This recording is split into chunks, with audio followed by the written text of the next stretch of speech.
మొత్తం మనకంటే ముందు కాంగ్రెస్ 10 ఏళ్ల ముందు వాళ్ళే ఉన్నారు కదా. ఇలా ఎక్కువ నీళ్ళు ఇచ్చిరా, కరెంట్ ఇచ్చిరా, ఏదో కొత్తగా వచ్చినట్టు, ఏదో కొత్తగా స్టైల్, కొత్త సినిమా వచ్చినట్టు, ఏదో అందులో అద్భుతాలు ఉన్నట్టుగా, వాళ్ళే చేస్తున్నట్టుగా, మేమంతా మోసం చేసిపోయినట్టుగా. అరే ఏమేం చేసుకున్నాం, నోరు కట్టుకున్నాం, కడుపు చంపుకున్నాం, కళ్ళలో ఒత్తులు వేసుకున్నాం. రోజు మా ఎమ్మెల్యేలు కానీ, కార్పొరేటర్లు కానీ, కౌన్సిలర్లు కానీ ఇట్లా కరెంట్ రాలేదు, ఇట్లా రెప్ప కొట్టే లోపల కరెంట్ పోలే. ఇప్పుడు కరెంట్ పోతుంది, కాంగ్రెస్ వచ్చిందా? ఒక్క స్కీమ్ లేదు, ఒక రైతు బంధు లేదు, ఏమి లేదు, వేసేదే లేదు, మాట లేదు. రోజు బాగా తిడుతున్నారు. మేము ఏం తప్పు చేసినాము, ఏం మోసం చేసినాము, ఎవరికి అన్యాయం చేసినాము? హైటెక్ సిటీ దిక్కువో, ఎన్ని ఫ్లైఓవర్లు, ఎన్ని అండర్ పాస్లు, ఎన్ని బ్రిడ్జిలు, ఎంత లెక్క.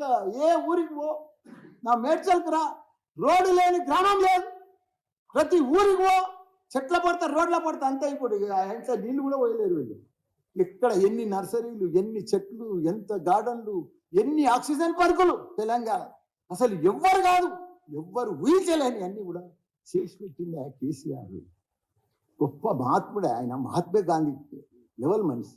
ఆయనను పట్టుకొని ఇష్టం ఉన్నట్టు కొత్త కొత్త మంత్రులు అయ్యి, అరే మీరు పరిపాలన చేయండి, మీరు చెయ్యండి, మీరు ఇచ్చిన గ్యారెంటీలకు ఏదైనా చేయండి, పైసలు వేయండి, దానికోసం ఆలోచన చేయండి. పైసలు ఎట్లా తెస్తాం, ఏం చేద్దాం, దానికోసం చేయండి. కానీ అది ఇచ్చేది సచ్చేది లేదు. కానీ పొద్దున్న దాకా చెప్పేదే తిట్టేదే. ఇది పద్ధతి కాదు. ప్రజలన్నీ గమనిస్తాం, ప్రజలకు అన్నీ తెలుసు. మేము కూడా మంచిగా మీకు సహకరిస్తాం. మంచిగా మీరు ఎంపీ ఎలక్షన్ దాకా పొద్దుపడగొడతారు, మేము కూడా అన్ని చూస్తూనే ఉంటాం. ప్రజలు సరిగా ఎంపీ ఎలక్షన్లో అందరికీ ఎవరికి